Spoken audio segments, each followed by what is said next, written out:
Hello, I'm John Pagnucci, Chair of IUP's Department of English, and I'm thrilled to be part of this year's virtual banned Books Week. I want to thank the English Graduate Organization for organizing this important event. I'm going to be sharing a short passage from Neil Gaiman's The Graveyard Book. Like a lot of Gaiman's books, The Graveyard Book has faced many censorship challenges. But fortunately, it won the Newbery Award despite all those challenges in 2009. So here's the passage. They found it behind a coffin on the bottom shelf, a simple crawl space. Down there, said Bod. We go down there. Scarlett found herself suddenly enjoying the adventure rather less. She said, we can't go down there. It's dark. I don't need light, said Bod. Not while I'm in the graveyard. I do, said Scarlett. It's too dark. Bod thought about reassuring things he could say, like, there's nothing bad down there. But the tales of hair turning white and people never returning meant that he could not have said that with a clear conscience. So he said, I'll go down. You wait for me up here. Scarlett frowned. You shouldn't leave me here, she said. I'll go down, said Bod, and I'll see who's there. And I'll come back and tell you all about it. The Graveyard Book is fabulous, and I highly recommend it.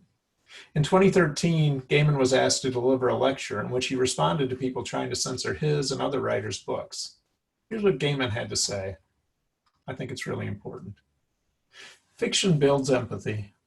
When you watch TV or see a film, you are looking at things happening to other people. Prose fiction is something you build up from 26 letters and a handful of punctuation marks. And you alone, using your imagination, create a world. And people it and look out through other eyes.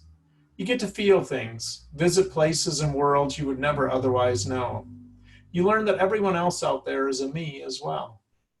You're being someone else, and when you return to your own world, you're going to be slightly changed. Empathy is a tool for building people into groups, for allowing us to function as more than self-obsessed individuals. You're also finding out something as you read, vitally important for making your way in the world, and it's this. The world doesn't have to be like this. Things can be different. We need libraries, we need books, we need literate citizens. We, all, adults and children, writers and readers, have an obligation to daydream. We have an obligation to imagine. It's easy to pretend that nobody can change anything, that we are in a world in which society is huge and the individual is less than nothing, an atom in a wall, a grain of rice in a rice field. But the truth is, individuals change their world over and over. Individuals make the future. They do it by imagining things can be different. Look around you. I mean it. Pause for a moment and look around the room that you're sitting in. I'm going to point out something so obvious that it tends to be forgotten. It's this. That everything you see, including the walls, at some point was imagined. Someone decided it was easier to sit on a chair than on the ground and imagined the chair. This room and the things in it and all the other things in this building, this town, your town, over and over, people imagined things. They daydreamed, they pondered, they made things that didn't quite work. They described things that didn't yet exist to people who laughed at them. And then in time, they succeeded. Political movements, personal movements, all began with people imagining another way of existing. That's the end of Neil Gaiman's quote. Let me add one important thought to that message about the value of reading and fighting censorship.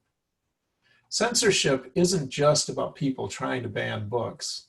Censorship also happens every time one person tries to stop another person from talking. Every bully is a kind of censor, trying to impose their ideas and will on people through fear and intimidation.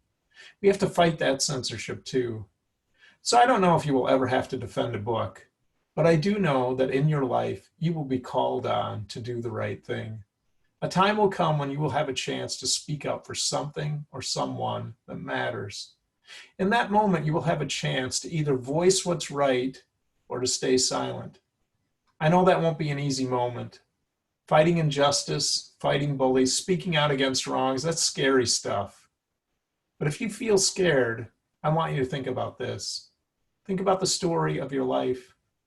I hope when the time comes, you will choose to speak for truth and justice. I hope you will choose to write that story, the story of your life, so that later, when you read it, you will be proud of the choice you made. Good luck and good reading.